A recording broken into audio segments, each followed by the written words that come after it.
This is TJ Jones, the host of the State of the Saints podcast, and the State of the Saints podcast is brought to you by Manscaped.com. Over 2 million men worldwide choose Manscaped for all their below-the-waist needs. For those that love the Lawnmower 3.0, well, I got news for you.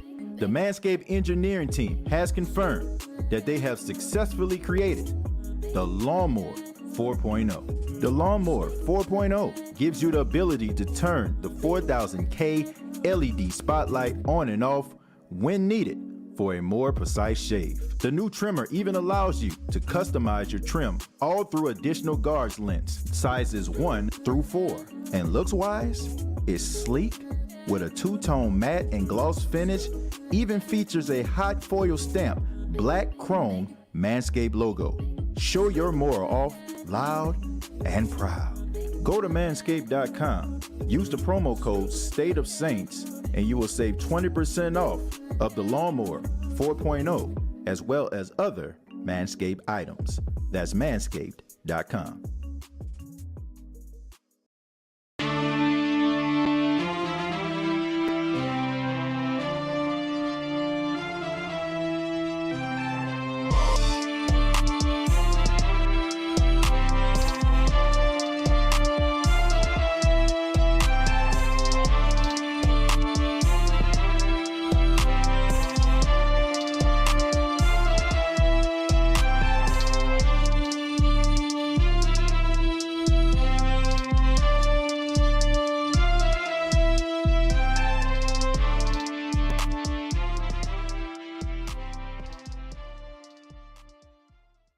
What's going on, Who Dat Nation? It is yours truly, TJ Jones, the host of the State of the Saints podcast.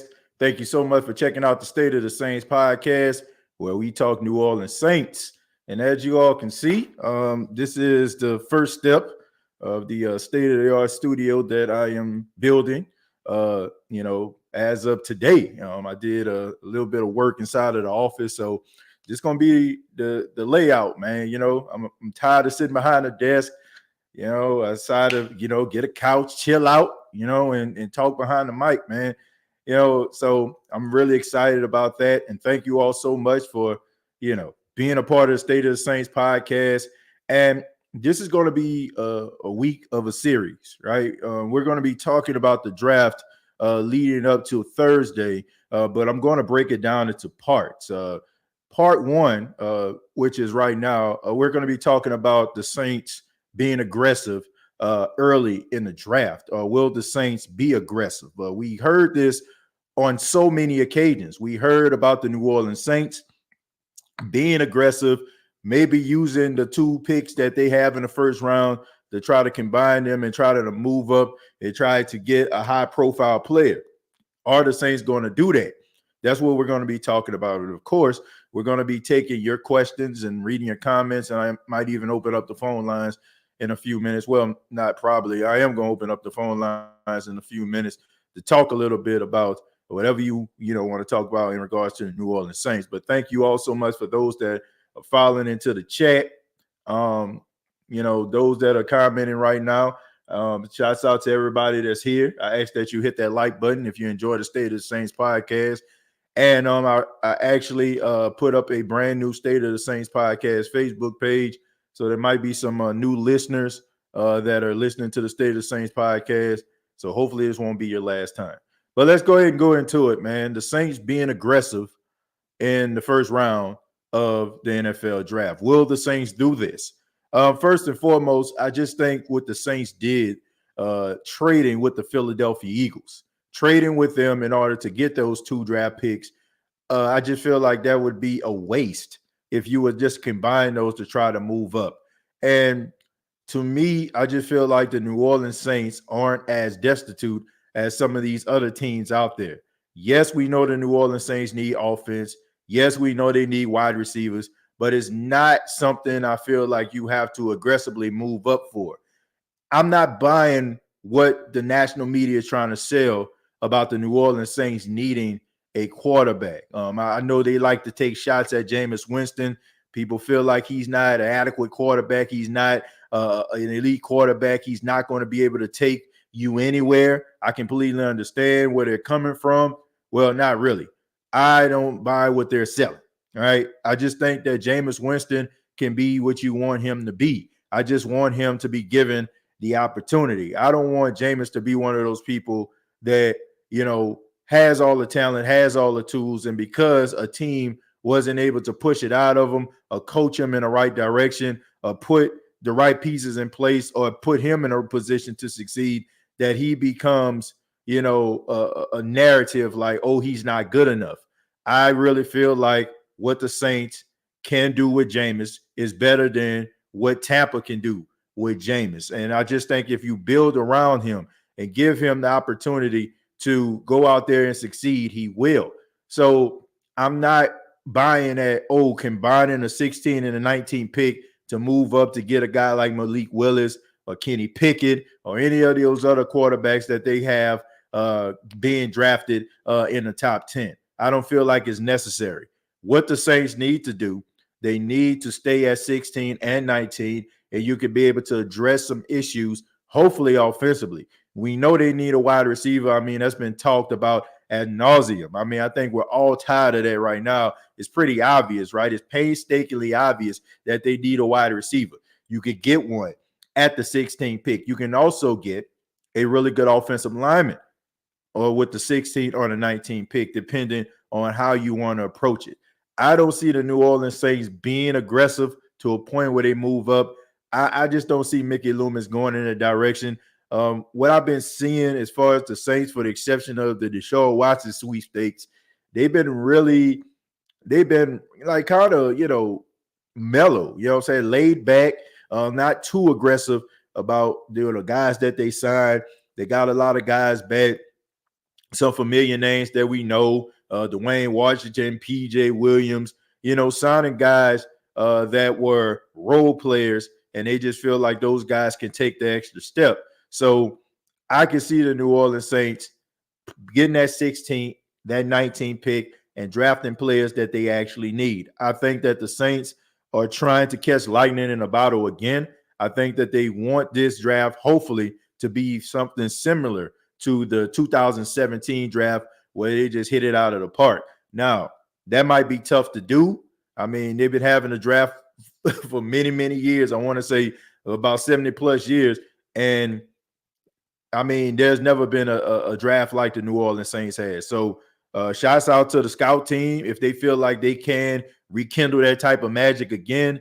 But if they can at least get, I say about 75%, even 60% of those players right, if they can get some guys, in the first, in the second, in the third round, they can get some of those guys that can actually build around. I think they'll be just fine. I don't think there's a need to be aggressive in the first round, but these are the New Orleans Saints, so we all know that they don't always do what we expect them to do. But thank you all so much for those that are in the chat right now. Shouts out to you. But go ahead and read some of the comments. I'm gonna stroll up a little bit. Shouts out to everybody here, man. I see Hoodie Jube in the building. Tim Dunn, Jerry here, Mario in the building, BC. Man, so many people in here right now. Chemo, my guy in here, Slim South. Man, thank y'all. Thank y'all so much. Really do appreciate the love. We're gonna start with Patrick, man. Patrick says hit the like button. Who that nation? I definitely agree with Patrick. If you like the show, if you like the content, hit that like button. And for those, once again, that are new and you don't know, just sit back, and if you feel like it's warranted, go ahead and give your boy a thumbs up. All right. Jerry said, hope y'all had a good weekend. I had a good weekend. I ain't gonna lie to you, man. Shouts out to the community garden in Pawleys Island. I actually went out there, a part of the station 90.9 FM. We were live on location, and it's a community garden that was put together by the community for at-risk youth. A lot of the youth, they want to make sure that they stay, on the right path. So they put a garden in place in order to teach the youth about agriculture. And they did an outstanding job out there, man. The youth, they really work hard and they take a lot of pride in that garden, man. So they had their community day, and it was fun, man. It was, it wasn't too bad out there, like nice weather. And my wife even showed up for about 30 minutes until she went to TJ Maxx. So that was always a plus, man. I love when she comes out there and she comes out the live and location events that I do. So I had a really good weekend, man. I hope everybody else had one as well. Hoodie Jube giving a shout out to Tim. Derek says, OG Hoodie Jube, what's happening, brothers? Shouts out to you, Derek. Let's go Saints. Yeah, man. Mario, what's going on, man? Appreciate y'all being here. Hoodie Jube giving a shout out to Derek L. On my way back from visiting CT Crusher, and he got his gift. Finishing my video tonight when I get home, and I'm going to post it tomorrow. So y'all make sure y'all check out Hoodie Jube channel. Doing really good things, man. He's really, taking it, by storm right now. You know what I'm saying? Consistent content. That's what it's all about, man. So shouts out to you, man. Keep on working hard. TJ, the host. What's going on, Mario? Appreciate that, man. Jared says stay at 16 and 19. I definitely agree with that. Chosen is here. Let's see. Saints Nola, big love from the West Coast. Could I get a Fresno shout out? Well, shouts out to Fresno, California. And shouts out to everybody on the West Coast, man. Repping the Who Dat Nation out there. Shouts out to y'all. Do you think, TJ, there's any players in the draft that are a diamond in the rough this year? Well, there's always, guys that, that are diamonds in the rough. Look, you're always going to find guys in the third and fourth round that are going to really be good, like that are really going to be, talented and be what other teams didn't expect them to be. I just feel like Dameon Pierce, the running back out of Florida, he's one that stands out to me. He's a guy who's physical. I think that with the right team, I think that he can be one of those guys that can be really good in the future, a good complementary back on a team. There's a lot of guys out there, man, that I feel that have what it takes. And it is always like that every single year. Guys fly under the radar, and they don't get the recognition. But when they get into the league, it's a whole different story. That's the thing, man. It doesn't matter how many awards you won. If you won a Heisman, if you won the Remington, you won the Jim Thorpe Award, it does not matter, man. When you get out there, it's mano a mano. And no matter if you come from a small school or you come from a power conference school, it doesn't matter.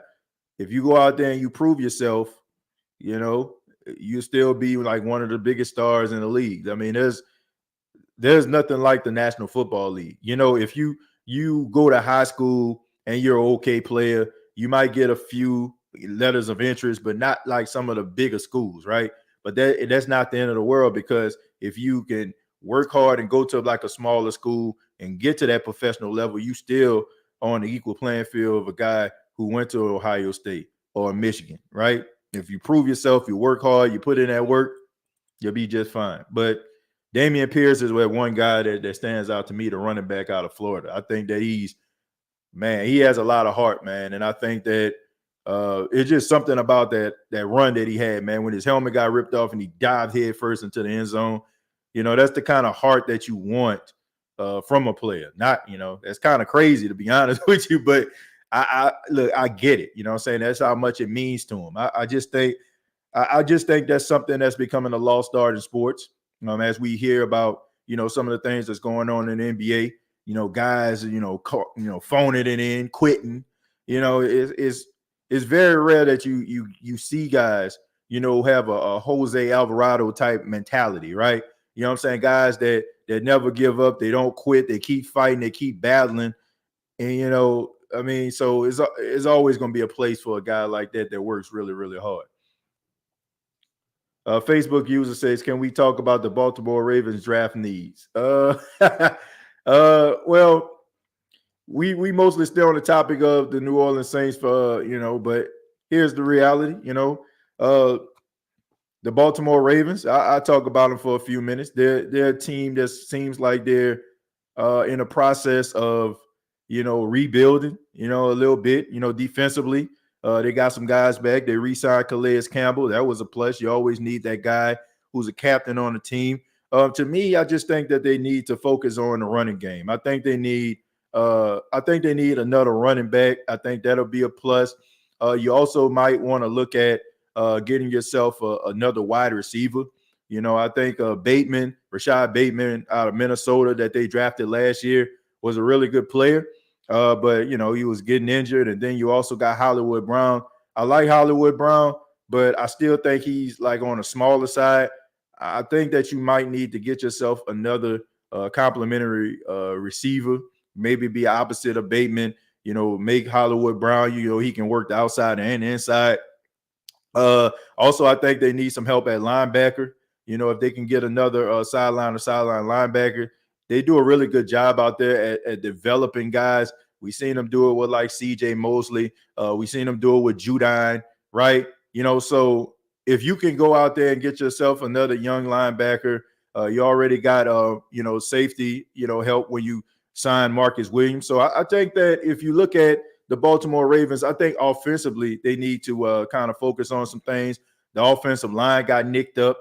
They had a lot of injuries, and it was kind of hard for me to really, say what the Baltimore Ravens actually need. So because they were kind of in the same boat as the New Orleans Saints, man, they had a lot of injuries. But the offensive line, maybe a wide receiver and another linebacker would be something of importance for the Baltimore Ravens. I hope that answered your question, man. Not the biggest Raven fan, but I kind of keep up with the game. In case none falls, French Quarter Fest was fire, man. Shouts out to the French Quarter Fest, man. Shouts out to a friend of mine. I seen her and her friends were out there. I'm saying? Shouts out to them. She was talking about how much of a good time they had. I seen that on social media. Man, it's always good, man. French Quarter Fest is always fun. It's always a good time. So shouts out to all my people in New Orleans and those that got opportunity to go check out the French Quarter Fest. Brian said, what's happening, TJ? What's going on, Brian, man? Thank you for being here. BC says, what's happening, Jerry? Big old triple OG. That's good, TJ. Chosen says, off topic, I didn't know PJ Williams and Jameis played together at Florida State on that championship team together. Yeah, man. Oh, man, yeah. It not only him, Jalen Ramsey was on that team. I don't think Devontae Freeman, if I'm not mistaken, was on that team. Yeah, PJ Williams was on his team. PJ Williams, look, as much as we give him, flack for like being not that good at the cornerback position, he was decent in college. And for a short period of time when he got to the Saints, when he was younger, I think before he had that concussion, man, he was pretty good, man. And we was counting on him to be that guy that was opposite of Dalvin Bro. I mean, I just think that it was just a blessing in disguise for PJ. I think his calling is the safety position. And shouts out to him because he could have easily just been like, man, I ain't trying to play this position. I've been playing corner my whole entire life. This is what I am. I mean, he actually not only did he embrace that safety role, but he's a better safety than he was at corner, something he played his entire career. So, man, shouts out to PJ Williams. But, yes, he was on that team, Chosen. He was on that team. They were the first college football national champions. That was the first college football playoff. Jazz Fest this weekend. Where you at, TJ? Look, man, I just got off vacation, Patrick. I just got off vacation, man. I just went to Atlanta, and I went to visit my wife's family in Tuskegee, Alabama, which was fun. I really enjoyed that. Really enjoyed spending time with her family, taking Paxton to Atlanta. Taking them to the aquarium, took them to like a petting zoo. Where you ride in your car. I think it's out in Pine Mountain, Georgia, if I'm not mistaken, right on the outskirts of Alabama, like right when you cross the Georgia state line. So, yeah, I met my quota. My next vacation, I want to say maybe I always take a guy trip with my my friends from college. And then, of course, my wedding anniversary in August. So definitely going to be doing something then. Tyrone says, I agree, Jerry. The way can still control. I guess you're saying we can still control the first round draft. Well, yeah, I agree. If Jordan Davis falls to the Saints, do we take him? And also a wideout. Well, look, if Jordan Davis falls to the Saints, I mean, I would take him. I think that he has traits of being a very dominant player. The only thing that bothers me sometimes with Jordan Davis, and this may not be popular opinion, but I think he takes plays off. And maybe it's because you're about 340 pounds. Uh, but look, when he is on, like, he is hard to stop, and he is a run stuffer, and you will have problems if you were to get a guy like Jordan Davis. I think that he probably won't last to 16. I think that teams are doing their evaluations on him, and I think that they know that he is a really good talent. The only thing I feel that teams are going to have to do is make sure that they monitor his weight, make sure that he stays in shape, football shape, and making sure that he does all the right things. I mean, I know it's kind of crazy to say dude like 340 running about a 4.7, 4.8 or something like that. That's crazy, right? But at the same time, you want to make sure that he maintains that as he grows into his grown man body. Like, even though he has, he's 340 pounds still, man, as those guys like start to get older, it's hard for those guys to, cut down weight as you start to get older. So it's very important that you have somebody that can help him maintain that weight. But I would love to have Jordan Davis because I like the dude. I think he's a smart guy. I think he's extremely talented. I think that he's witty. And I think that any team would love to have a guy like him on the team. I can understand why people gravitate to him so much. BC said, Chosen, that's crazy, huh? Same as Marshawn and Von Bell playing in the same championship team. Yeah, and Michael Thomas too. Michael Thomas was on the team as well. Yeah, so, I mean, and you also had Zeke Elliott was on that team. So, yeah, that was a talented team right there. Casual says, when do you think we should draft a safety and what round? That's a good question. I thought about this. To me, I think a lot of people are saying in the second round, but if the Saints were to wait to the third round in order to draft a safety, I wouldn't be mad. I feel that they need to address the running back position. That was what the last episode was about.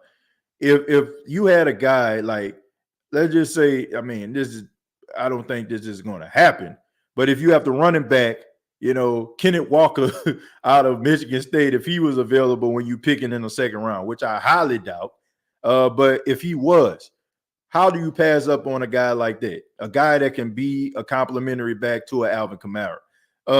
If you can go out here and get because I look at the safety position, not too many guys, that just stand out. Like, after, you probably draft safety out of Notre Dame, not too many, you know what I'm saying, like, that people are just breaking down the door to go after. So third round would be, I guess, the most logical spot to me. Second round, I just think that, you can get some other things. Like, if you get a safety in the second round, then most likely in the third round, you're going to get a running back. But to me, I think you do the third round, because if you can find a quality running back in the second round that can be a compliment to Alvin Kamara, once Mark Ingram contract is up, which I don't think the Saints are going to re-sign him. You get yourself a young running back that can fill that void when Alvin Kamara is out, go alongside Mark Ingram. When Alvin comes back, then you have yourself a little three-headed monster. So, me personally, I just think that running back a little bit more important than safety, because you re-sign PJ Williams. You got Marcus May, right? I mean, Marcus May, he probably have to serve a suspension. Don't know when that's going to come. But, you still have him. So I don't think that's just like a sense of urgency like everybody making it out to be. I think it's brilliant to draft players who won at every other level. Yeah, I mean, look, that's a good move. I just think that, as crazy as that sound, BC, we shouldn't even be having this conversation. Like, if a guy has shown you that he can win on the biggest stage, right? I mean, it should be a no-brainer. I never understood, like, why the Saints go after guys that like, I mean, no disrespect. Like, I like the fact that they go and look at schools that are not the big football schools. Like, they drafted Peyton Turner last year. He's out of Houston. They drafted Davenport. He's out of UTSA. Look, we understand that you do your due diligence. We understand that you go into the cracks where no other team or no team rarely goes. We get that. We applaud that. But sometimes it's okay to just go with the obvious. If you know a guy has talent, if you have seen him on a big stage make plays, right, against some of the biggest high profile college football programs in the country, and this guy you feel can get you where you need to be, why not draft him? Why are we sitting around trying to hope and wish? And that's the problem. That's the problem, man, because the Saints, they get these projects, right? First year, this guy trying to figure out the speed because he spent most of his time going up against, competition that's not on the level of some of these other guys. So by year 2, you probably got him a little bit where he needs to be. So you start, seeing some flashes. Then by year 3, he's really, taking off. And then by year 4, he's everything that you want him to be. But guess what? By that 4th year, it's time for you to restructure his deal. And he played so good in that 4th year, everybody saw it. And now you're finding yourself unable to pay this guy the money that he feels like he deserves. It's the same thing that happened with Trey Hendrickson. In a way, I'm not going to lie to you. In a way, I wish that Trey Hendrickson, let me back up. I wish that the Saints would have got Jadeveon Clowney, because if they got Clowney, we probably would have Trey Hendrickson today. It's almost like the same situation with Teddy Bridgewater. Teddy Bridgewater was supposed to hide out on the bench, right? He was supposed to hide out on the bench. And when Drew Brees retired, he was going to step in. But what happened was, those 5 games, people saw him win 5 games in a row, and the Saints were unable to keep him because Carolina offered him 3 years, $60 million. So that's the biggest issue I have. Sometimes I want to see a guy come off the bus ready to play, like a Michael Thomas.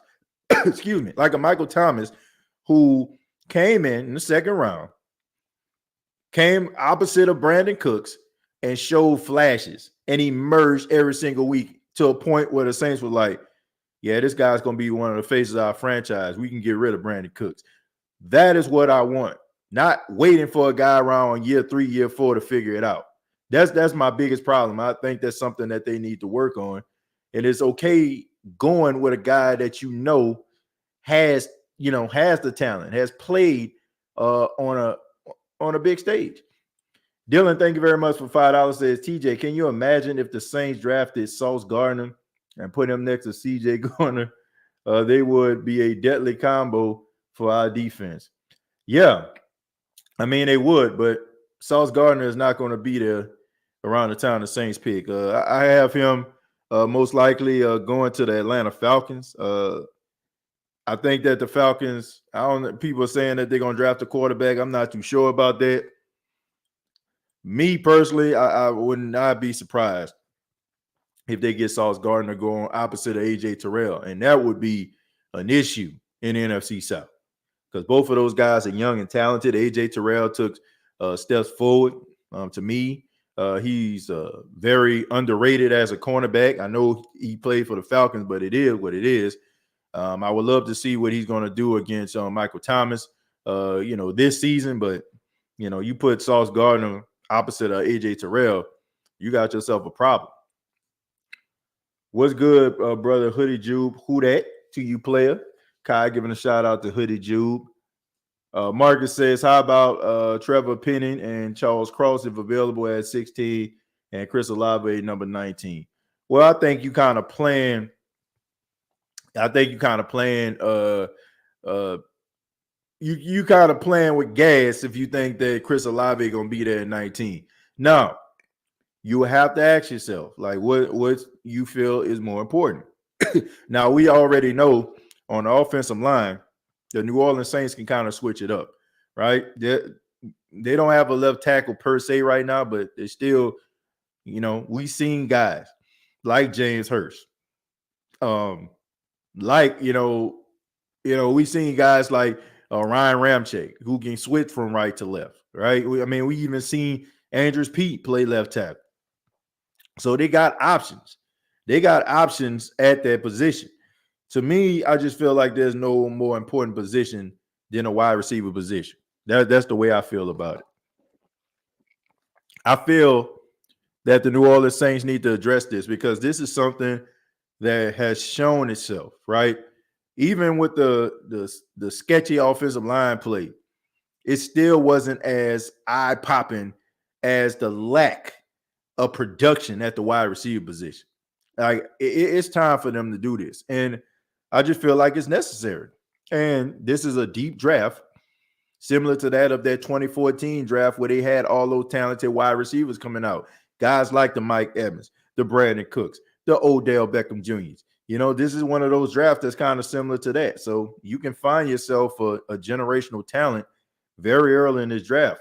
And I just feel like if you go with Jameson Williams, or if you go with Garrett Wilson, if you go with Chris Olave, if you go with Treylon Burks, if you go with any one of those guys, you can have yourself a wide receiver for the next 6 to 7 years. Mocha, thank you very much for the $2. Really do appreciate that. Let me see. Tim says, excuse me, I might trade up for one of the top two tackles to solidify the offense for the future.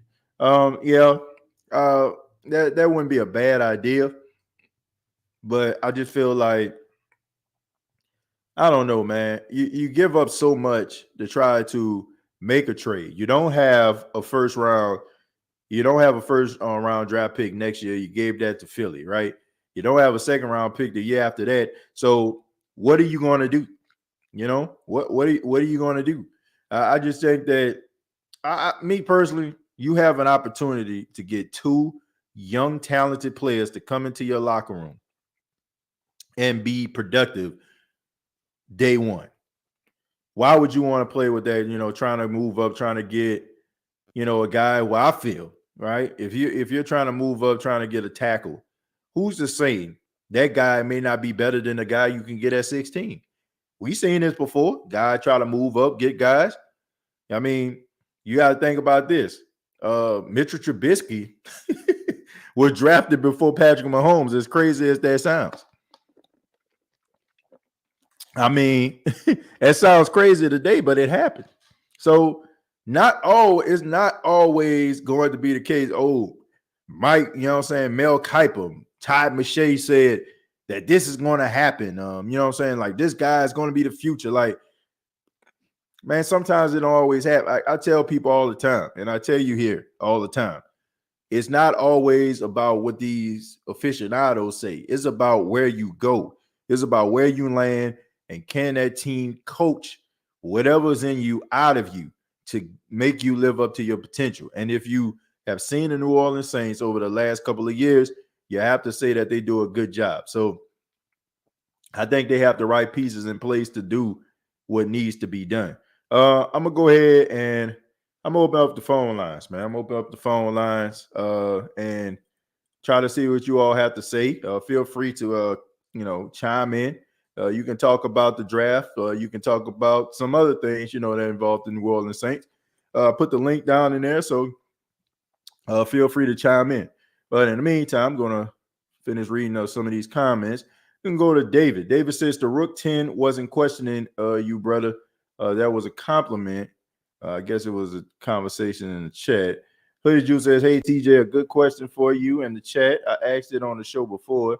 If you could choose one player to sing and wear the black and gold and the sing and wear, I don't know, you mean sign and wear, I guess. The black and gold 2022, Jarvis or Matthew, don't worry about money. Which one would I sign? Me personally, I would sign Tyrann Mathieu before I sign Jarvis Landry.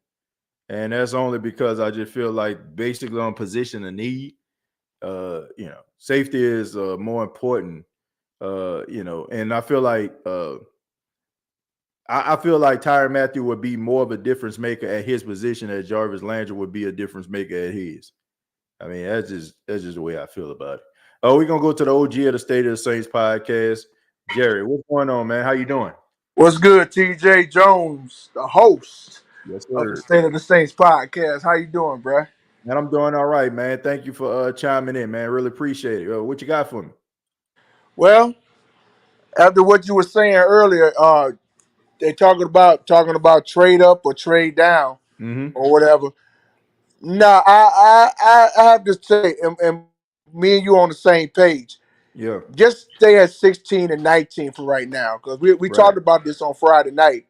Just because main thing right now on my mind still until Mm-hmm. Thursday. Right. Wide receiver and offensive tackle, Mm-hmm. and Yeah. and that's and I'm gonna continue to stick with it. Yeah. I mean, I agree. I don't think that it's necessary for you to move up or try to be aggressive in the first round. But I mean, we know the New Orleans Saints, they don't always do what we expect for them to do. But I just think that it would just be completely pointless. Like, why would you make a trade with Philly in the first place if you're just going to use that to try to move up? And then, I'm pretty sure it's not just going to be these two picks for, like, I don't feel like you're going to have to give up something else in order for you to be, in order for you to move up. So I just think that they just need to get Right. wide receiver, offensive line. But who's the guy you're looking at? You say offensive line, you say wide receiver. So if you was the GM, this draft day, you're in the war room, 16, 19 pick, who you going with, Jerry? Well, on the 16th pick, if I was GM, if you're Mm-hmm. talking about wide receiver, Right. I'm looking at either Chris Olave or Okay. Jameson Williams, Right. and on and in the 19th pick on the offensive tackle, I'm looking at that Pennington guy Right. out of Okay. Trevor Pennington. yeah, Yeah. yeah. And Yeah. it was once somebody in the chat that said you don't want Penny.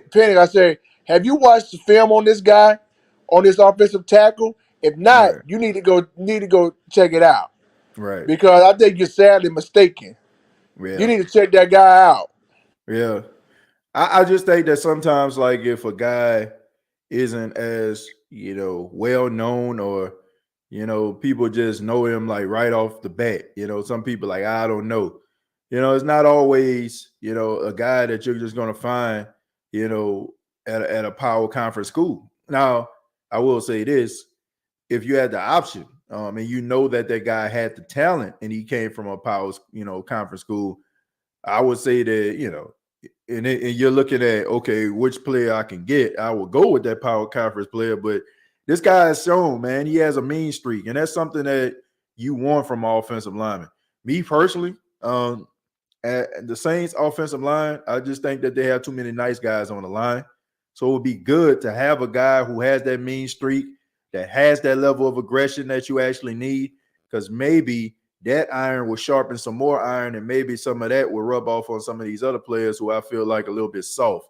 If you get what I'm saying, I think that this Yeah, guy soft as can. cottonelle tissue. Exactly. Or You angel don't want soft. that. You don't want that on the offensive line, man. You don't want guys to be soft on the offensive line. I mean, that's No, not a good look. Not at all. no, it's not. No, it is not, TJ. No, it is Yeah. not. Yeah. But a couple of things, and I'm gonna get out of here. Mhm. First off, what you think about them New Orleans Breakers of the USFL? They Uh, 2-0 right now. yeah, man. I mean, yeah, I like them. I think they're one of the best teams in the USFL. Defensively, they do a really good job. I mean, Tampa only scored 3 points.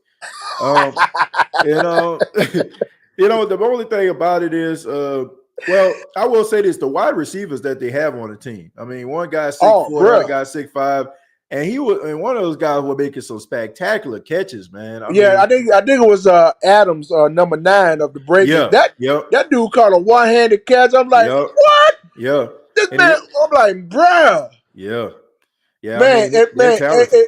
fall coming up, sign this guy up to the Saints, bro. That dude is Yeah, awesome, bro. yeah, yeah. I mean, But I look, like that number. But I like that number 56 of the Breakers, because I think his name David Bellamy, I think that's his name, Uh-huh. number 56, because he reminds me of the flip side of DeMario Davis. Mm, And he's a linebacker, so hey, right.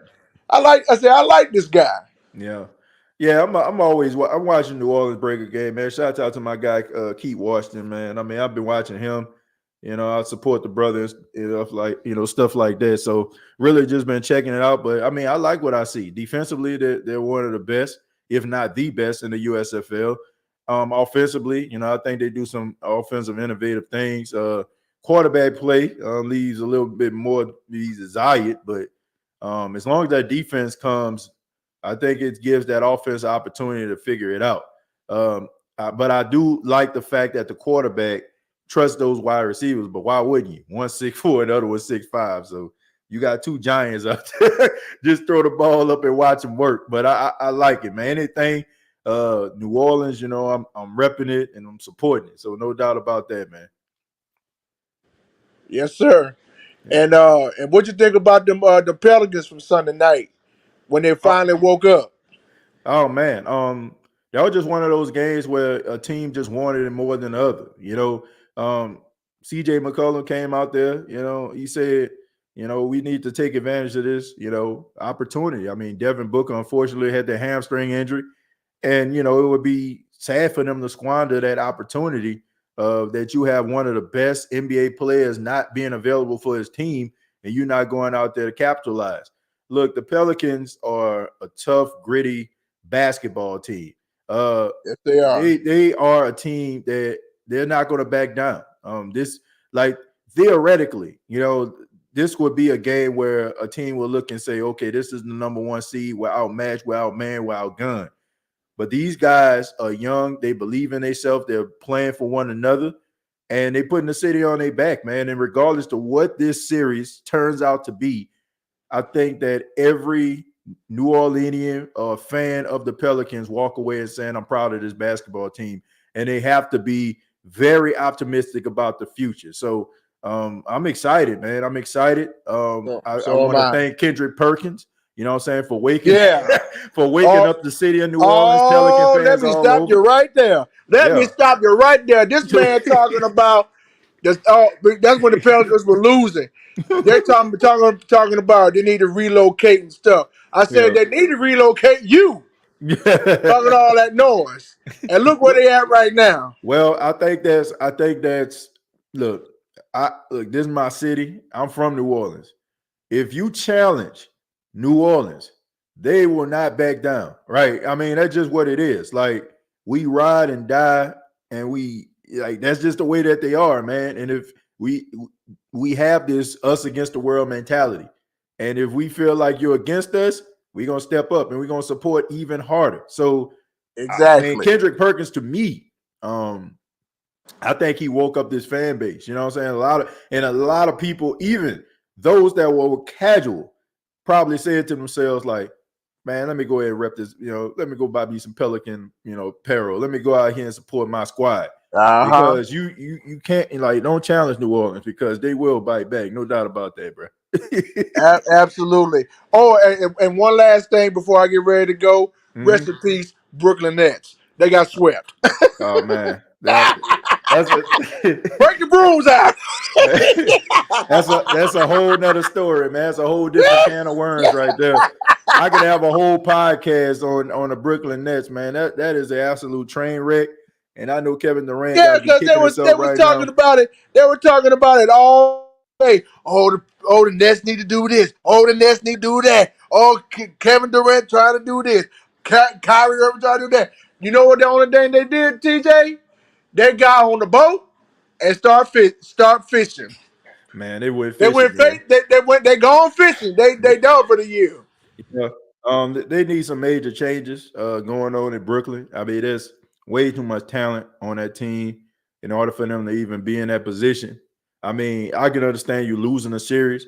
Boston is an incredibly talented defensive team, but the way that they just quit and the lack of camaraderie, the lack of focus. I mean, I don't think Steve Nash gonna be back there next year, to be honest with you. Why would he? You know what I'm saying? You got two of the best offensive talents in the world, and you can't win one game. Like, come on, man. So, hey, it is what Exactly. it is, man. Hopefully they can figure it out. They I will. feel bad for, Kevin Durant. I think that he's really passionate. When you got Yeah. crybaby whiner, beta males like Man, Kyrie I tell you Irving what, it's gonna be a in his whole lot city, of you know. it's gonna be a whole lot of media talk. But I don't care. All the thing I know is that they got swept, and they always talking all that stuff. I bet you they're gonna be eating a lot of crow the Oh whole yeah. entire off season while they off for the season. Oh yeah, they definitely gonna be doing that, man. But Jerry, thank you, man. So thank you so much. Call back anytime. Appreciate it, man. All right, TJ, you take care of yourself. Also, shouts out to everybody in the chat. Who that to y'all? Go Pels, go Breakers, all that good stuff. I love y'all, and ain't nothing y'all can do about it. Let's get it. Yeah, man. No doubt about it. Thank you, man. Appreciate it. All right, be blessed, bruh. You too. Yeah, man. Brooklyn, I don't know, man. You got all that talent. You can't win one game. Somebody need to get fired. Like, I would be highly surprised Steve Nash. And that may not be the answer, you know.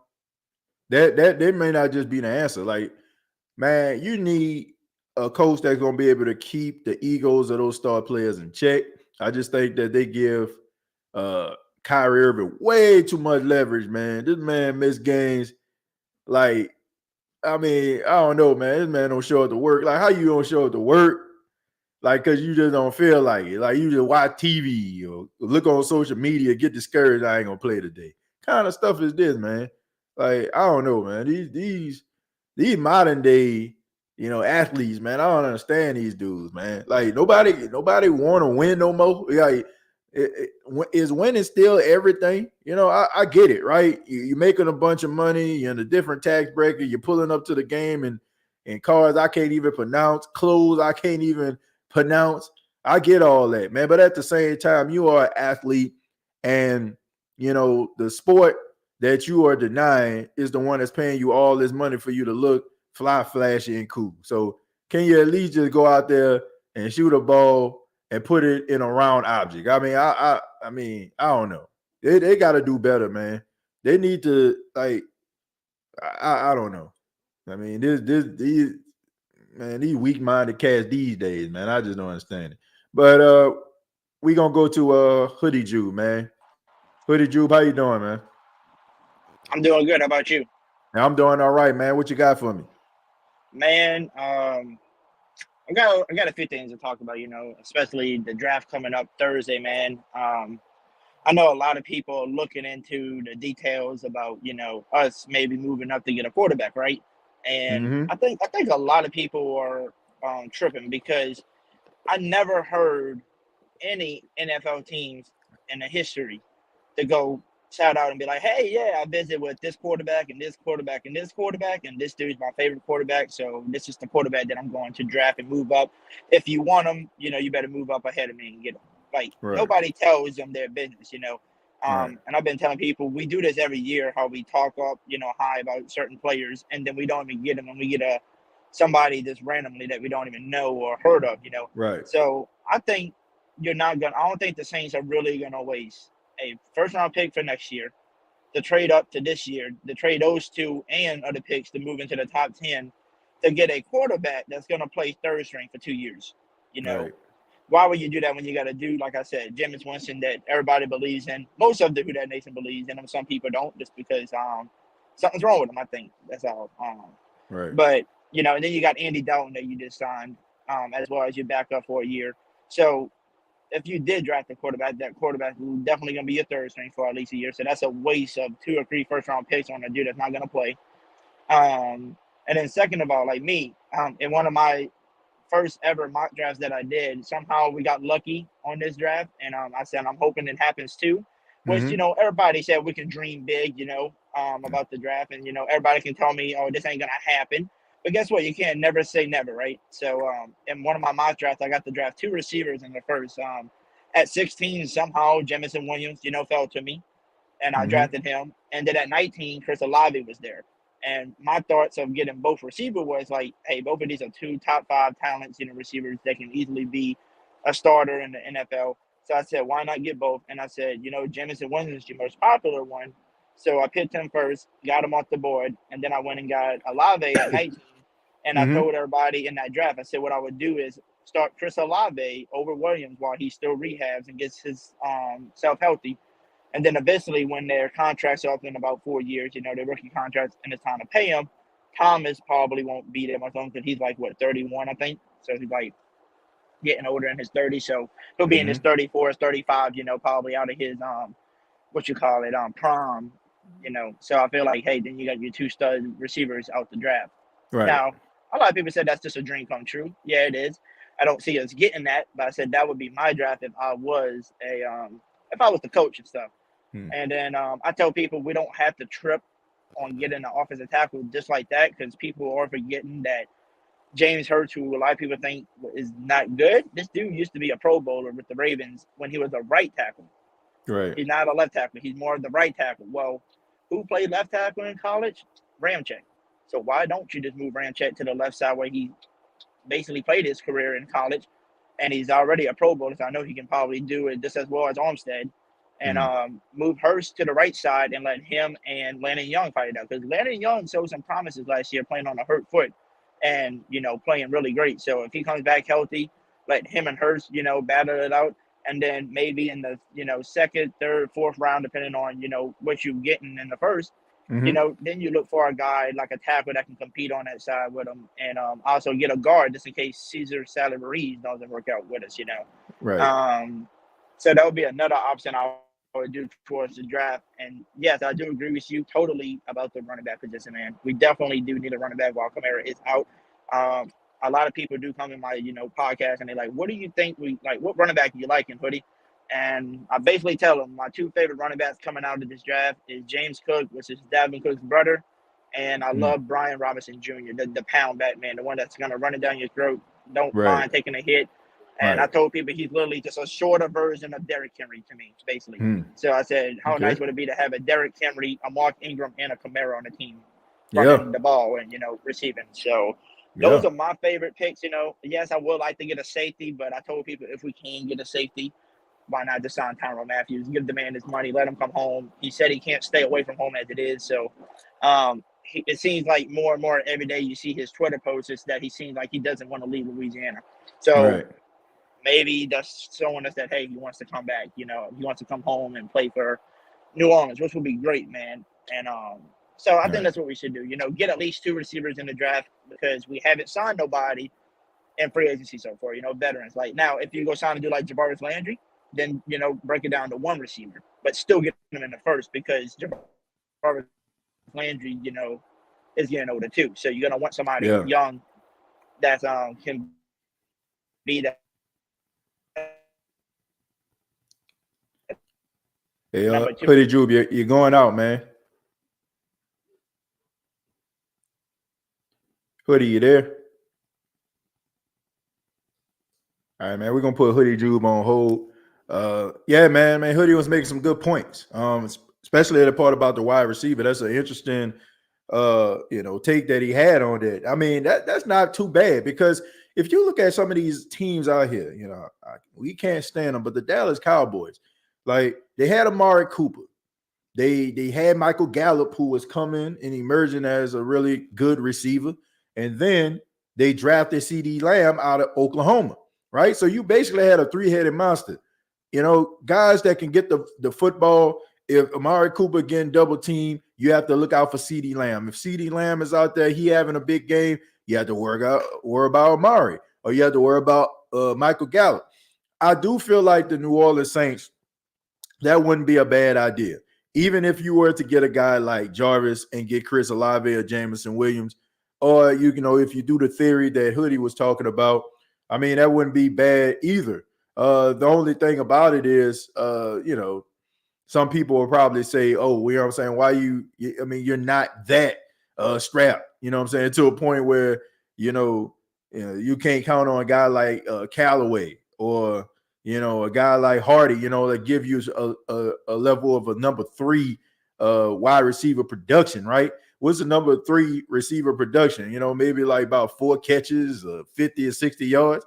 I think any one of those guys can average that a game. So I mean, that would be very interesting if the Saints want to be that aggressive, and that's what I was talking about this show as far as the topic. Aggressive. That would be an aggressive move if they were to do that, especially if you lose a guy like Teron Armstead and don't address it via the draft. I mean, some people would wonder why you didn't go that route. So, I mean, as far as like the safety, I'm not real big, on the safety position in this draft. I think that you can find some guys, that give you like some promise, but I think it's probably gonna be mostly on special team when you start, getting into the third, fourth round territory. So if you can get a guy like Tyrann Mathieu, that's who I would sign out of between he and Jarvis Landry. The question that Hoodie asked earlier, I feel like Tyrann Mathieu would be more productive. But yeah, that's he made some very good points, man. Made some very good points. We're gonna go to Chosen. Chosen, how you doing, man? What's going on, TJ, man? Feel like been forever, bro. Yeah, man, I know, man. How you been? Oh man, I've been good. I've been blessed, brother. One day at a time, everything on the up and up, man. How you and the fam, man? Man, doing just fine, man. And just enjoying life and Yes, sir. yeah, man, just trying to get the yard right, man. Me and my wife been working on the yard, so I've been taking trips to Lowe's, trying to get it right, man. Still got some work to be done, man. But it's always work, bro. It's always work. Yeah, man. A father/husband job never ends, man. Yeah, it never ends, bro. But yes, sir. But I wanted to real quick, man. Jerry got me thinking about the New Orleans Breakers, man. Shout out to Keith Washington. I know you had him on a podcast. That's my guy, man. Shout out to him, man. Shout out to him. And also personal, little friend of mine. I want to give shout out on the team, Chad Williams, out of Grambling. Oh yeah, Grambling, man. You know what I'm saying? The boy, I remember when I was working at Celebration Station, he pulled up with his fam, and your boy got that discount, and he so looked out for me. So I'm like, oh, Chad, oh yeah, you good, man. We got the gold cars gassed up. We got everything all night for you. We got Chad in the building. And he showed love though, man. He showed love. So y'all don't talk about Jameis with them crab legs, because we know how it go down when we see somebody. But anyway, man, speaking of Jameis though, bro, I'm not buying all this quarterback talk, man. It's all hype.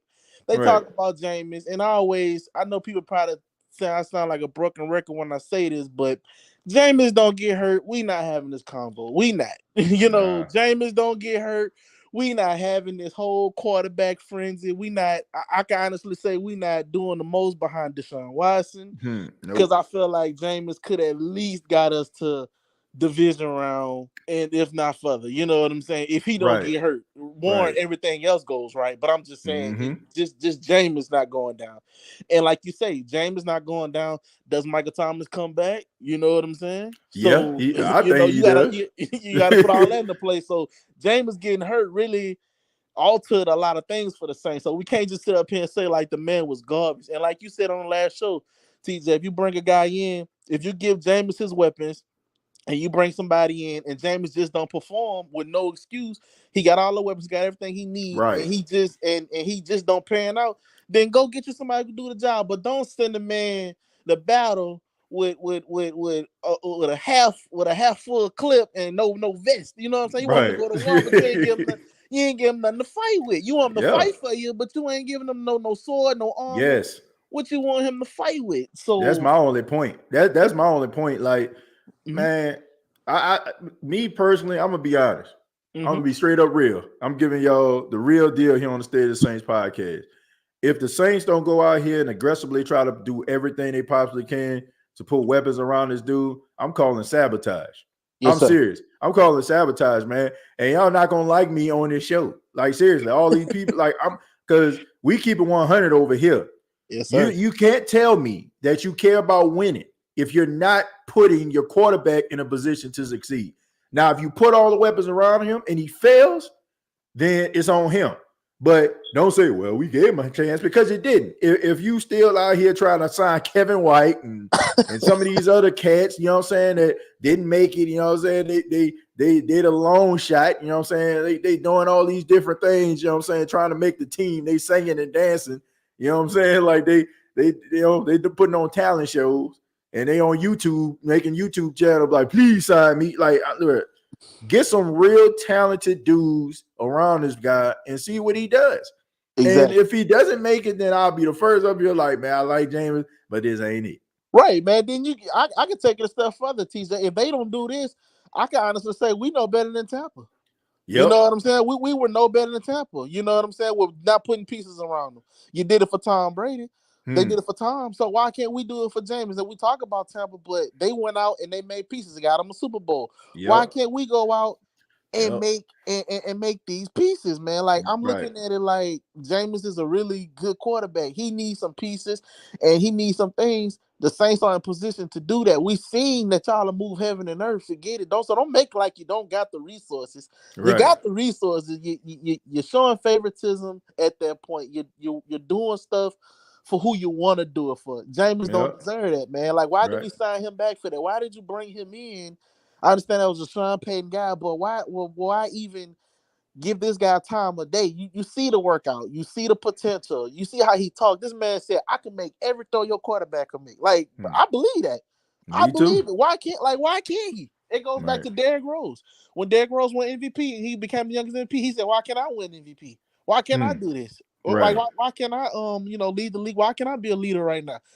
Why? And he won it. Why can't Jameis be that?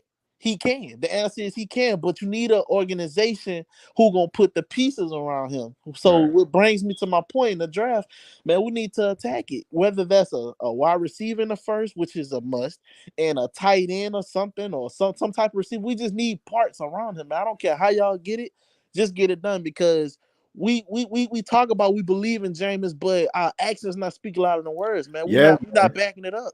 We're not backing it up, bro. Like, we could holler J-Bo and you know what I'm saying, we could eat the W and all, but we ain't gonna be eating nothing if you don't get this man nothing to go hunt with, so he could put that food on the table to eat. You gotta give him his tools, bro. You gotta get him, man. You gotta feed him. You gotta put him in position to win. And you just gotta you owe it to yourself. You owe it to yourself as an organization. It's been years since we drafted a notable and an obvious pick, and I feel like that had a lot to do with Sean and his ego to show people, hey, look what I can do. I'm the mastermind behind this. And so now, you know, it's a new era. It's a things looking new. I'm looking forward to the change, but I actually want to see some change. If you got me on board for the change, I want to see some changes. I want to see some obvious draft picks. I want to see some people who everybody know about. I'm tired of us having to close our eyes and pick our hand in the candy bag. Whatever we get, what we get. No, man. I need to see this, man. I want what Chris Tucker say on Money Talk. I want some diamonds too. I ain't doing this for free. Right.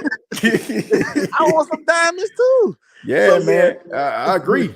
I definitely agree, man. We definitely need some talent, you know, that around this guy. And I don't think that you can have that same approach that Sean had. Like, I just think that Sean had that ability to be able to see a vision for a certain play offensively. As much as I like Pete Carmichael, I just think that he's more matter of fact. Like, okay, man, you give me this guy, he has this talent. Okay, let me draw it up. I just think that with Sean, it was more like, okay, I can do this with this dude. You know what I'm saying? Like, man, I don't think they can do that. And I definitely don't feel like you need to be doing that with a brand new head coach, because look, this wasn't a firing, right? Sean Payton didn't get fired. He stepped down. It's different. Yeah. It's different. Like, if he got fired, then his alley coming in and be like, it's a breath of fresh air. But now it's like, hold up, bro. Like, this dude had us in the playoff the last couple of years. We don't want 4 straight NFC South titles. You know what I'm saying? Like, if it wasn't for some injuries, you probably would have made the playoff. Right. Look, you need to show us what you made of. So I honestly just feel like they're going to be extremely aggressive, and they're going to sign some guys, you know what I'm saying, that probably come from some of those bigger schools that we know. And hopefully, you know, we can, you know, get some winning and have some offensive firepower, because I don't want to see what I saw last year, man. Right, man. Before I let you go, man, I like how you broke that down with the whole wide receiver thing. Like you said, by year 1, you're getting them up to speed, you're getting them off the college level. Right. And year 2, he finally got it. Now you're testing it. Year 3, he balling, and then year 4, you know it, it's like he like, okay, well, man, you ready to go out there? Like, nah, dog, I need that bag. You know, I didn't put it in, like so I like the Florida Leaf. You know, don't get me wrong. I like New Orleans. The gumbo good. I'm having a good time, but you know, it's time to get paid now. And you like, Right. well, damn, like, and now you looking Right. at it like, like when a girl break up with you, like, damn, but we just getting started. No, I know it's time to move on. I appreciate Exactly. We're gonna be on Twitter reading that long tweet. They gonna put, I thank New Orleans for the opportunity. Like, and we didn't groom this, and now you get mad, bro. You didn't groom this. Yeah. And yeah, man. Too little, too late. All night, the swords, and next thing you know, somebody else reaping the benefits. You be like, what? Yep. And now exactly. It's like what the women say, you know, like they have a man, they want him to be everything they want him to be, and then all of a sudden, like they break up with him, and he living up to his, or she living up to her true potential. And you like, dang, why you gonna do that with me? You know what I mean?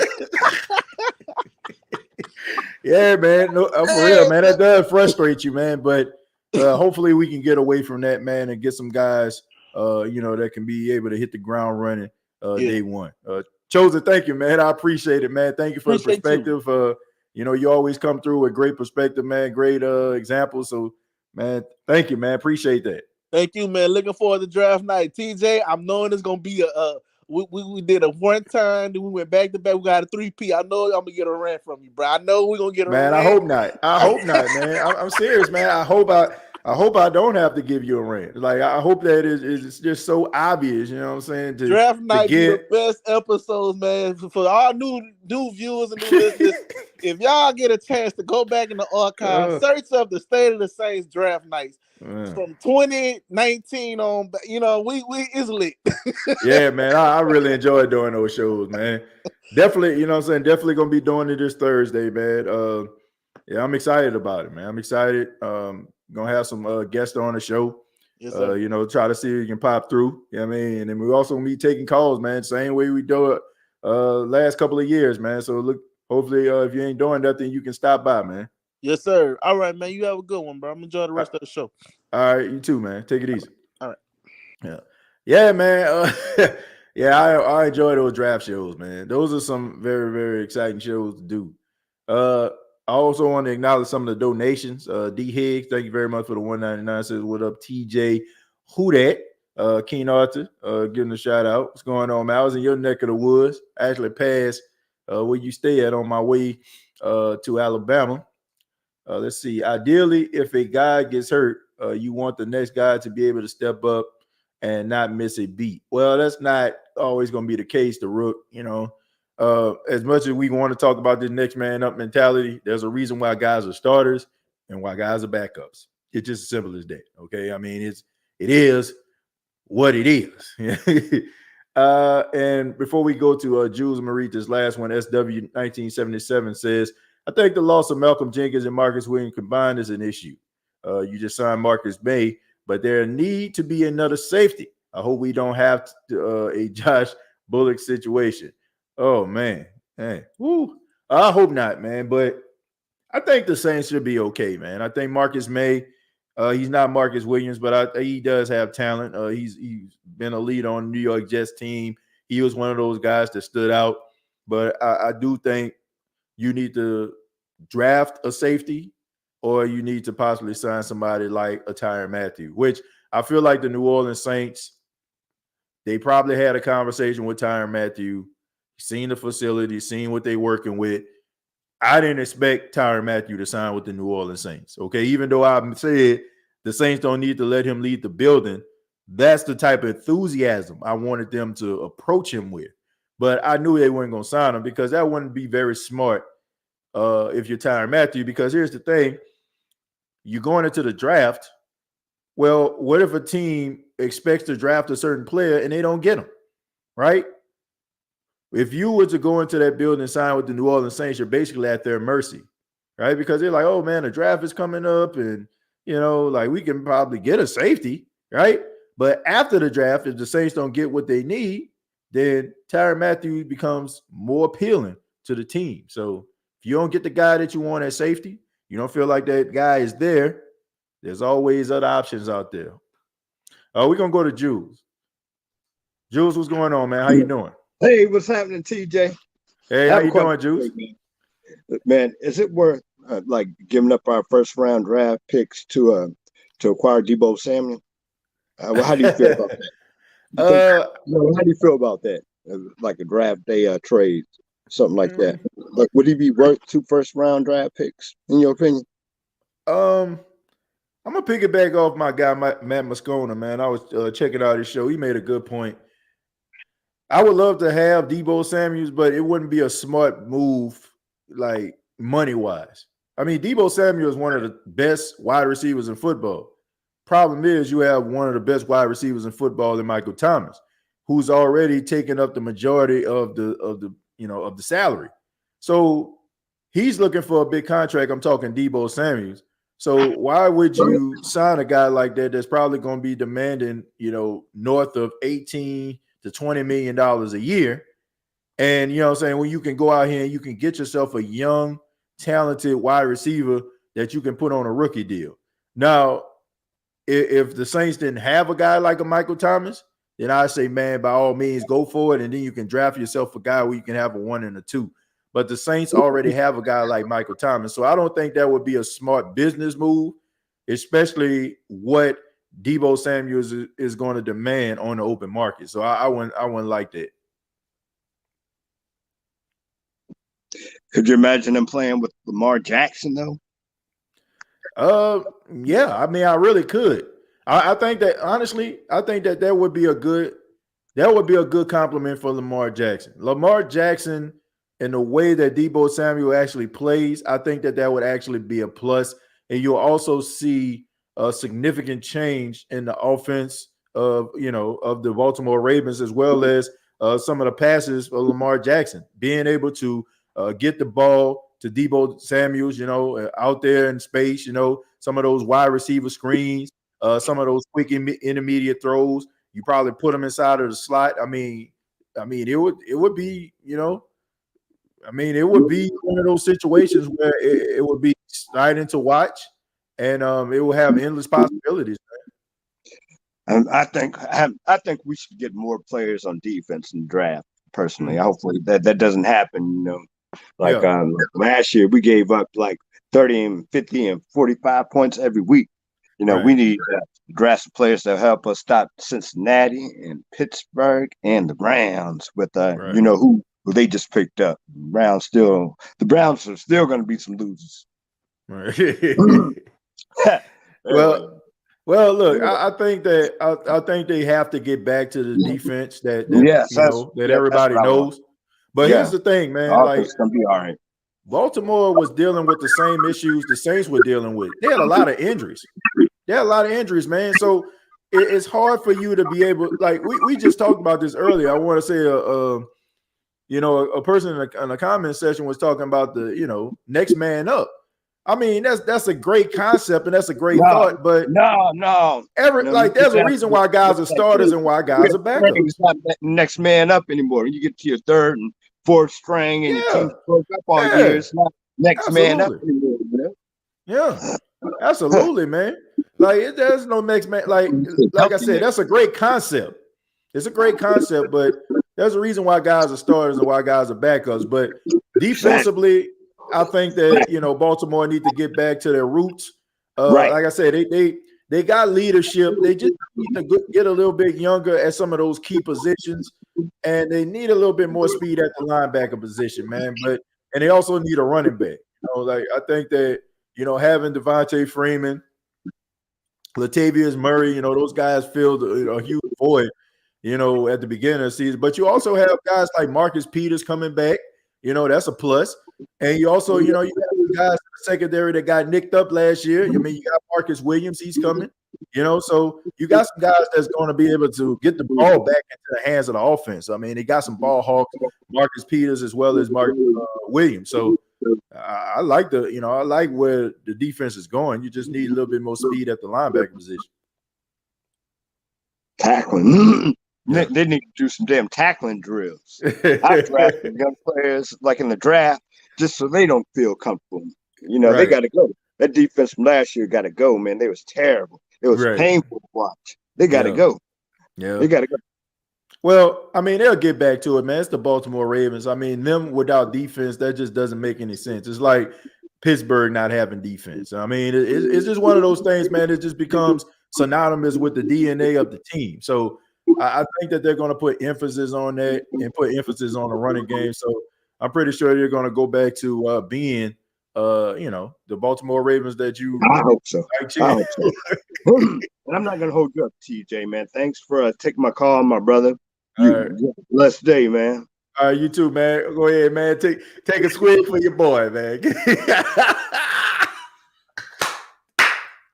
Yes, sir. All right, Jewel, man. Take it easy. Oh, man, took that 40 up, dog. Yes, sir, man. Shout out to my boy Jewel, man. He been rocking with the state of the Saints, man. Big time Baltimore Raven fan, but he still show love to the channel, man. My man, turn that thing up, man.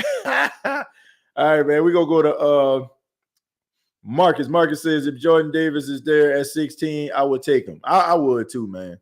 One of the best interior linemen, in college football. I mean, endless possibilities with him as well. Like I said, the only thing that concerns me about some of the plays that he took off, and, I will want somebody to stay on him about his conditioning, make sure that his weight stays at a moderate pace. I mean, it was impressive him running that 40 time, but I don't want to see him, be too big. You know what I'm saying? So just stay on top of him, you'll be just fine. We're gonna go to Keen Arthur, man. Keen Arthur, what's going on, man? How you doing? Man, what's up, boy? Man, hey, I'm doing all right, man. I was just in New Orleans about a week ago. Mm-hmm. Hey, bro, I ain't gonna lie to you, bro. Somebody might have made some bad crawfish bits, bro. But that don't jack me up for a little bit. Where did you go? I mean, where'd you get the crawfish from? Where'd you get the crawfish from? Oh, the shit was I'm sorry. It was already made when I got down there. Right. Okay. So you know how when you go to a reunion, every family know who's supposed to make what. Right. And who not to let make certain stuff. I don't know who made what, bro, but something was a little off. I was like, man, these crawfish, they taste good, but it's a little, it's a little spicy, bro. Right. 3 days later, it was over with. It was over with. Oh, man. My stomach was in the blender, you heard me? Oh, man. But man, that's the worst right there, man. Like, oh man, when that seafood, man, when they don't agree with you, that's like the worst, man. Oh, bro, and that was my first time eating any seafood from back home in like a year. Oh man, get that kind of experience. Yeah, bro, to get that kind of experience messed me up. But anyway, first of all, hey, bro, Chosen sound like he about to go down there to the facility, bro. He got it on his chest. Right. That man about to go down there, man. Nah, man, but I can echo his sentiments though, man, because man, it get frustrated to be a Saints fan, man, especially like when they don't do the obvious things, man. And it also frustrates you when they lose in ways where because they didn't address certain positions. You know what I'm saying? Like, come on, man. Like you need to be able to put a team around this dude. Like this offense was horrible, like god awful last year. Like you should be thinking about absolutely nothing but the offense. And I just think it would be pure sabotage if they don't do what they need to do in order to make Jameis a successful quarterback or even that offense successful. And I would be saying that, King Arthur, even if Jameis wasn't the quarterback, whoever the quarterback may be, this offense need some help. And if you're not going to put those pieces in place, like why shouldn't we hold this team accountable? I agree, bro. And that's my thing. If you're going, it's okay to do the obvious sometimes, bro. We know we need wide receiver help. It's okay if you decide not to go get a wide receiver in the 4th round from Assumption College or something like that, bro. Go get that Alabama prospect, Jameson Williams. Yes. I understand he hurt or whatever, but if you're gonna take him, Olave or what's the other kid name? Wilson? Yeah, Garrett Wilson. Bro, it's okay to grab at put the quarter in the little machine and let the little hook come down and grab the big prize sometimes. It's okay to go after it sometimes, dog. Right, right. And I don't I know agree. what it is about the Saints, or maybe that was just a Sean Payton thing. I don't know how much I don't know if he had autonomy in regards to draft, but it's cool. The Saints like to find gems. That's okay. It's okay to want to do a project every now and then, Marcus Davenport. But sometimes it's okay to go after the ready-made product, bro. Yeah. Sometimes it's okay to go get that dude who look like he's a day one starter. Right. I mean, look, when was the last time that happened? Like Mark Ingram, maybe? You know what I'm saying? Like a guy like, I'm just saying a guy that everybody like knew. You know what I'm saying? Like, okay, man, this dude like one of the best. Like it had to be Mark Ingram. Because I mean, look, he drafted Cam Jordan before, but nobody like Cam Jordan was a really good run stopper. Like he was a good edge, you know what I'm saying? Like setting the edge, you know, on run, you know what I'm saying? Tackling. He wasn't like the pass rushing, you know what I'm saying? Like, you know, sacking quarterbacks left and right when he was at Cal. He wasn't. Right. You know what I'm saying? So in ways, Cam was a project, you know? Cam was a project. So I don't know, man. I mean, I don't know. Well, I just think that they have to get better. You know, they got to get better, man. Get the obvious. I've been keeping tabs on Jameson Williams and his whole rehab situation. Hey, bro, homeboy, way ahead of schedule, bro. I'm not saying I heard, man. I'm not saying he's gonna be a day one starter, but TJ, you know how them ACL injuries are, bro. That's a devastating knee injury. Yeah. Like, and to see, if for anybody who don't know, y'all forgive me, I don't want to sound condescending or anything like that, but for anybody who don't know, your ACL is responsible for allowing you to cut and stick your foot in the dirt and change direction quickly. Right. Yeah, that's not something that's easy to heal from. Yeah. And to see the drills that homeboy was doing, and he was cutting and doing the little, you know, the little foot speed drill and stuff like that, bro, I was amazed. And 3 months removed from the injury. Yeah. I was like, look at this boy, man. Yeah, I mean, it's been impressive, man, to watch him, you know, do his thing. But you definitely got to be careful, man, especially at the wide receiver position when you're doing all those cuts and maneuvers and stuff like that. But we wouldn't even be having this conversation about Jameson Williams if he didn't get hurt. Like, he would probably be the first wide receiver off the board.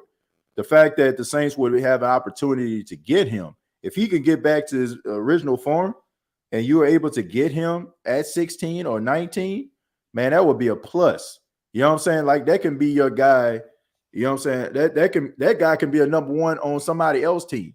You already got a number one. So I would. I'm talking about even with the injury. Would you take him now? Yeah, I'll take him. Because over Olave?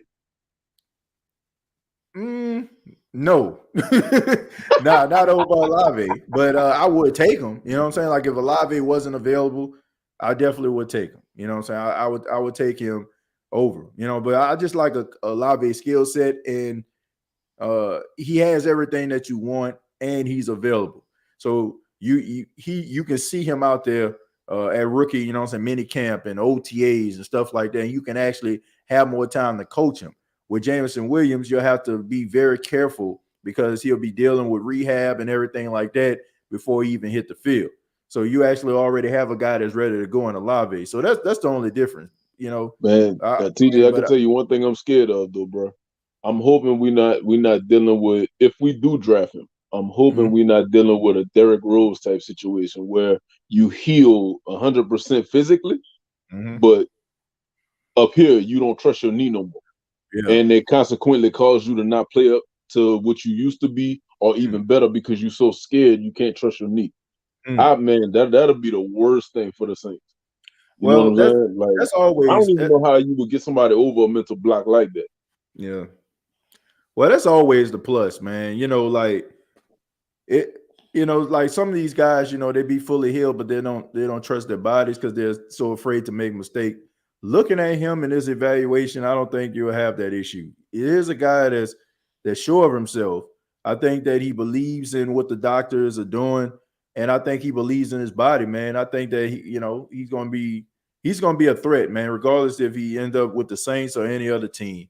I think that he has what it takes to be like one of these guys that we talk about, like Jamar Chase or Justin Jefferson, one of those guys out there, those young guys that's taking the league by storm. Jameson Williams can be one of those guys, man. So I'm rooting for him, man, regardless if he played for the Saints or not. Same here. But I'm gonna say this one thing. I'm gonna let you go, bro. Mm-hmm. I've been watching tape on Olave too. Dude is a man. Talking about a route tactician. Good God. Yeah. He got soft hands and he can out jump you. Same thing with Gary Wilson. Yep. My only thing with Olave, and you're gonna hate me for saying this, but Ledoux cannot block worth the dang, bro. He cannot block worth the dang. He don't even try sometimes. He be like, I don't know if you remember this, but Tom Brady handed the ball off. It was some kind of play they did, and that boy he could have threw a block that could have possibly got them a touchdown. Man, that boy moved out the way so fast and let dude get tackled. Olave was doing that a lot, bro. Or he won't be paying attention. It's like I'm only out here to catch the ball, so I'm not gonna block. But this probably what you're not gonna like. I guess it's good we got Traquan Smith on the right, team. man. Traquan Smith, he can be his mentor, man. You know, show him how to do those blocks, because right. He the best offensive lineman to ever play wide receiver. You know what I'm saying? But kid, I have to thank you, man. Thank you so much, man. Appreciate your commentary. Call back anytime, man. If you're not doing that on Thursday, man, stop by the draft show. Oh man, you know it. You know I'm off in there. All right, man. Appreciate it, man. Thank you. All right, All right. Yeah, man. And Packet Man right here. He was asleep. So we about to go ahead and wrap this thing up. We're gonna end it with Dalton. Dalton, how you doing, man? I'm doing good. What's up, TJ? Man, I'm doing just fine, man. What you got for me? Well, I want to talk to you about this whole draft thing. With if Jordan Davis still on the 16th, I would take him though, but I do got a question just in case. Okay. If that happens, do you think it's the revenge on the Chargers for drafting Kenneth Murray back in 2020? Oh, no, I don't think so. I think the Saints did want Kenny Murray. I mean, that wasn't a surprise. But I don't think that would have anything to do with it. As far as Jordan Davis, I definitely agree with you, man. Like that's the type of talent that is, like it's hard to find. And we see guys like the big guys like the Villavejas, you know what I'm saying, for Tampa, like those big guys that you can put out there. And you put them alongside Davion Yamada, I think they can be a force. The Saints, to me, I think that interior alignment is something that they need to address. So if you can get a guy like Jordan Davis, and you don't get offensive lineman or wide receiver with that 16 pick, I don't think Saints fans would be mad at that. I mean, Jordan Davis is a freak of nature. I mean, we've seen this in the combine. We've seen him playing at the University of Georgia. Dude is a difference maker. I mean, like, if he's not there, I would take offensive line at 16th, like Trevor Payne. Yeah. The problem is, like, I want the kid out of NC State, but he'll be way gone. He'll be a top 5 pick. Nah, he's out. You're not getting him, man. Like, here's the thing. Offensive line, like the best offensive line, and shouts out to Mike Detillier. He was on the show a couple of weeks ago. He said some of the best offensive linemen are most likely going to be gone around the time the Saints make that pick. Now, Penning is a guy that everybody's been talking about. And also Charles Cross out of Mississippi State. There's a possibility that he can be there. And also, if you don't go, if you decide, let's just say, Dalton, like you said, Jordan Davis is there, you draft him, a wide receiver is there, you get that. In the second round, you can have a guy like, Abraham Lucas out of Washington State, a good, solid offensive lineman, a guy that showed a lot of promise, coming, up a lot of people's big boards. So there's still opportunities for you to address the offensive line position.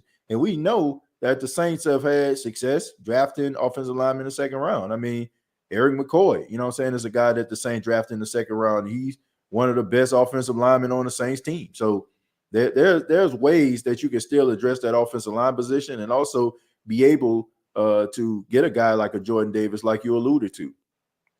And also, I'm not saying like in first round, like late rounds. Would y'all draft a linebacker? And here's why. I mean, we still got DeMario Davis. Right. We just brought Pete Warner last year. Now Quan Alexander, he's a free agent. Right. Would y'all draft a linebacker? Yeah, I would draft a linebacker. That's something that you can look into, of course. But it would probably be a later round. Dalton, like me, I feel like the tight end position is something that you might want to look at before the linebacker position. You have Adam Troutman, but he still hasn't lived up to that potential.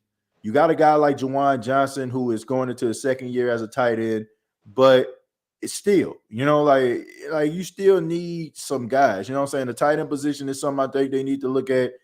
But the linebacker position, I think, is something that you probably can get in some of those later rounds. And also, there's still some guys out there. I mean, Quan Alexander visited the Jets, but he didn't sign. I mean, so there's still opportunities for be a possibility that we might see Quan back. But I like P. Warner and I like Demario Davis. These are two guys that I feel can get the job done. Pete Warner is only going to get better. And, Demario Davis just gets better with age, man. Well, the problem is with the linebacker, like every time games we only see 2 linebackers on the field. We don't even see 3 since we run 4-3 defense. Right. Yeah. I mean, I'm not a fan of Zach Bond. Like Me either. I think what you see is what you get. I mean, you still got Caden Ellis who showed some promise. I mean, Caden Ellis made some plays. I mean, one of the most infamous plays last year was a phantom roughing a passer call that Marcus Williams intercepted the ball in the end zone. That could have probably changed the game. The only thing about Caden Ellis is he can't stay healthy, man. So you can probably get a guy that can be an alternate, a linebacker. Rather you sign them in free agency, bring some guys in to be able to compete, or you can draft a guy in the later rounds. But linebacker is not that position. I just feel like it's just a need, like a wide receiver, an interior lineman, offensive line. And also 19th pick, I would draft a wide receiver like Williamson or Olave. Okay. Yeah, I definitely agree with you, man. Both talented guys. Both of those guys I feel like could be there for you. It's just a matter of making that decision. There's some teams out there that might look at a guy like Jameson Williams, understand his talent, say, well, he's a very talented guy.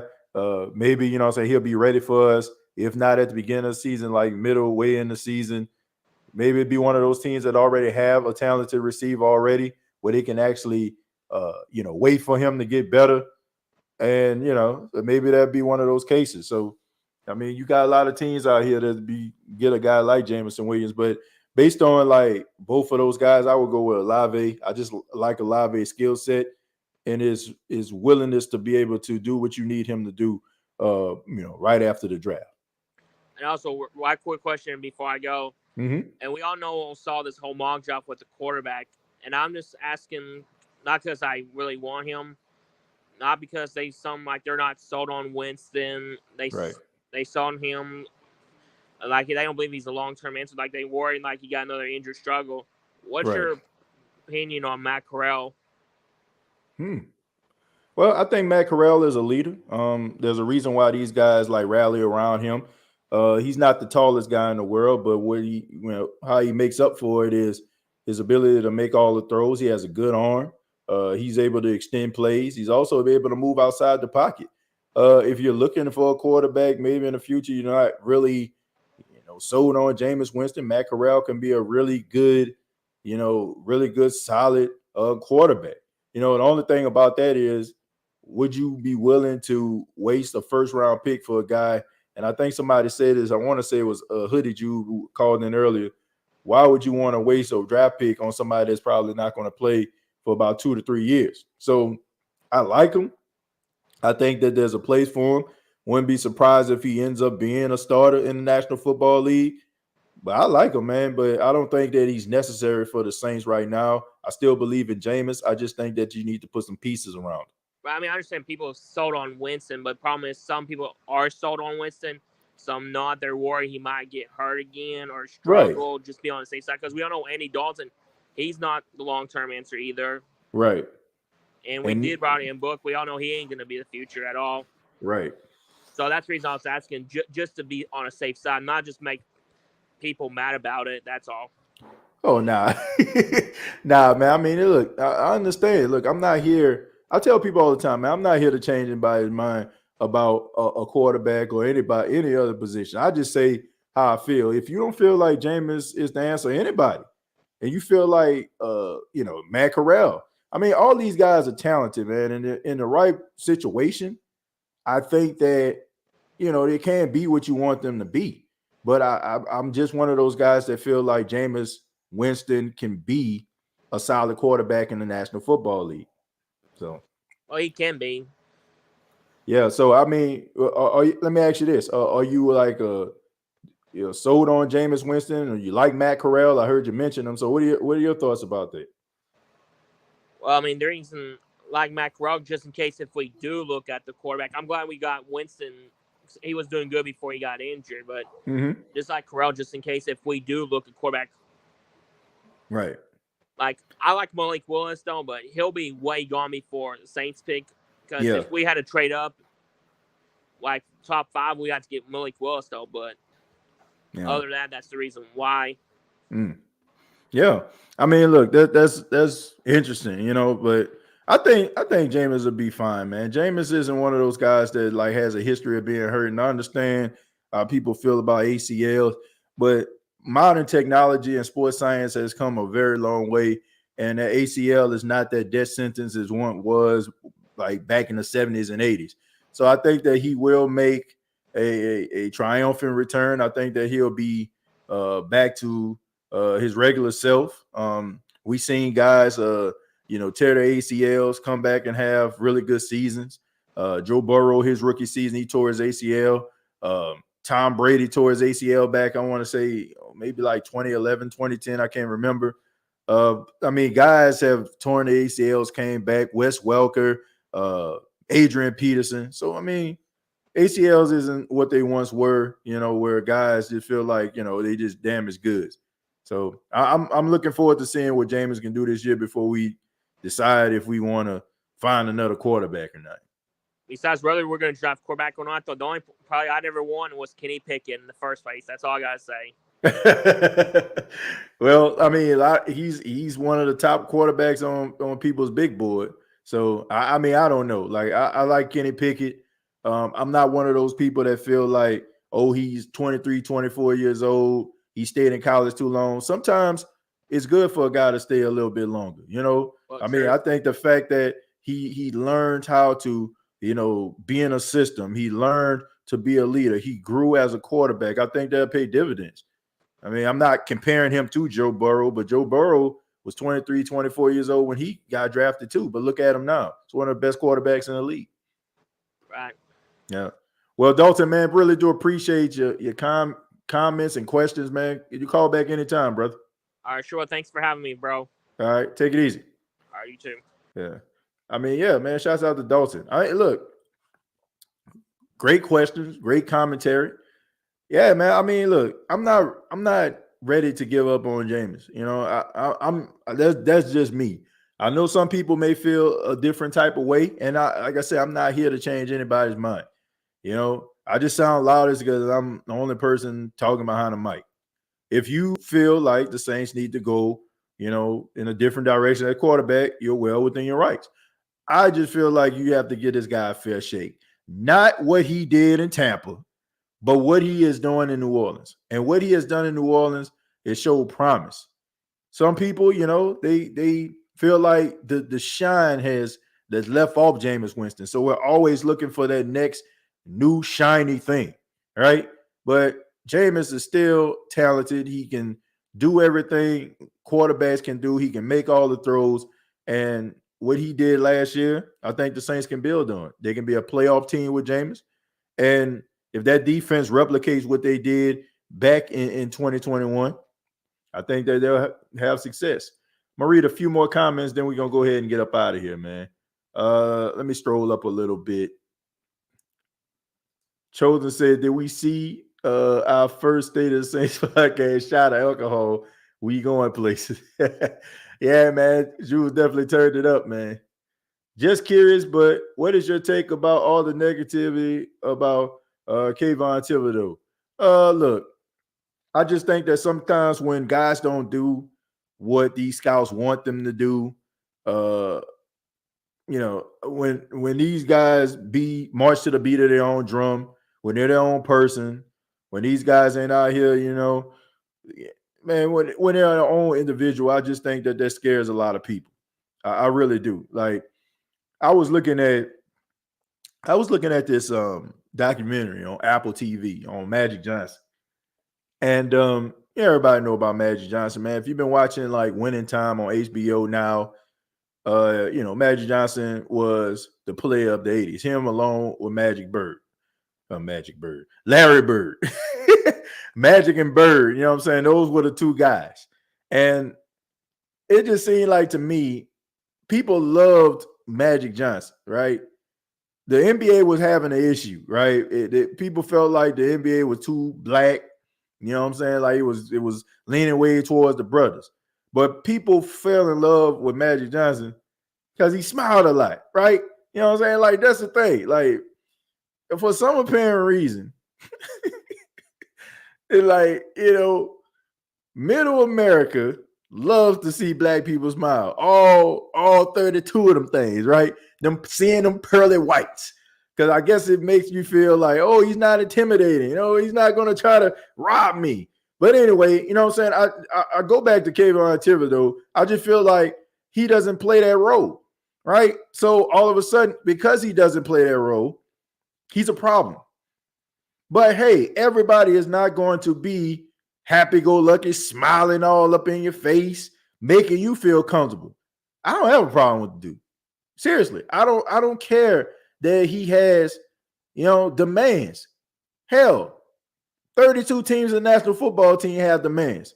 And if the dude feel like, man, he has what it takes. I mean, we think about some of the best players, and I'm not comparing him to this player I'm about to mention at all.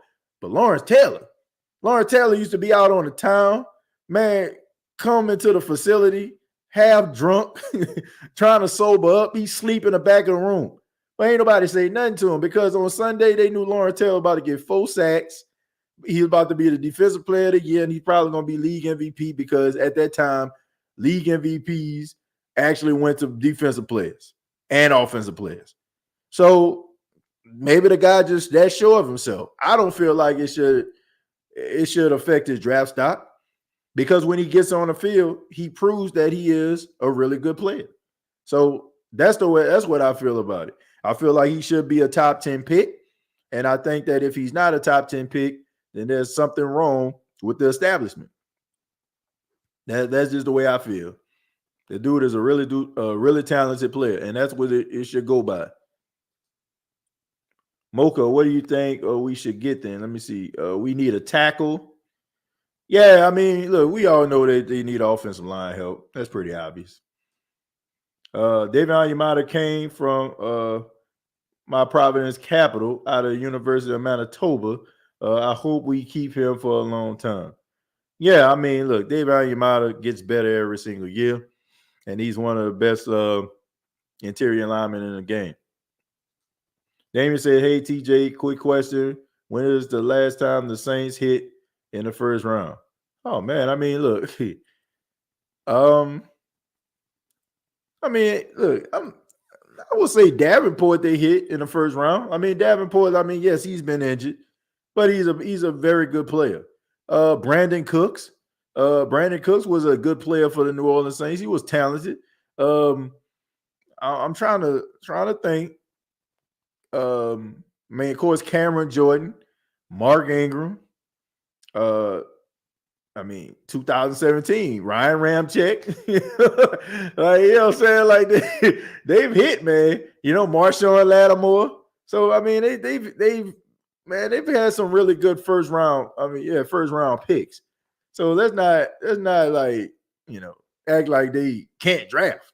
Damien. Like I understand like the issue. Like let's not get it twisted. They draft good players in the first round. They do. The problem is, I think that we need to separate is most times we don't know who the hell they are or where they come from. Like that's the issue. The guys have talent, okay? They have promise, right? But it's just the fact that these guys aren't coming from places that we watch every single Saturday. That's just the biggest issue there. But I want to say thank you all for checking out the State of the Saints podcast. Thank you all for being a part of the show. I ask that everybody hit that like button. Also, shouts out to everybody that called in, that chimed in during the show. Really do appreciate that. Much love to you. Be sure that you check out part 2 that will premiere tomorrow about the NFL draft. And of course, looking forward to this Thursday. We will have our live draft reaction show. This will be the 3rd annual draft reaction show of the State of the Saints podcast. And I'm excited about it, man. We're going to have some guests come through. We're going to take some phone calls. And we're going to have a good time, man. You know, we're going to sit back. We're going to look at some of these other teams. And hopefully the Saints don't make us too mad. They do what we feel like they need to do. But make sure you subscribe to the YouTube channel, youtube.com. Search The State of the Saints Podcast. Facebook.com. Search The State of the Saints Podcast. And previous episodes are available on iTunes, Spotify, iHeartRadio, Anchor FM. And we're also a part of the Pigskin Podcast Network. Till next time, all I got to say is, who dat?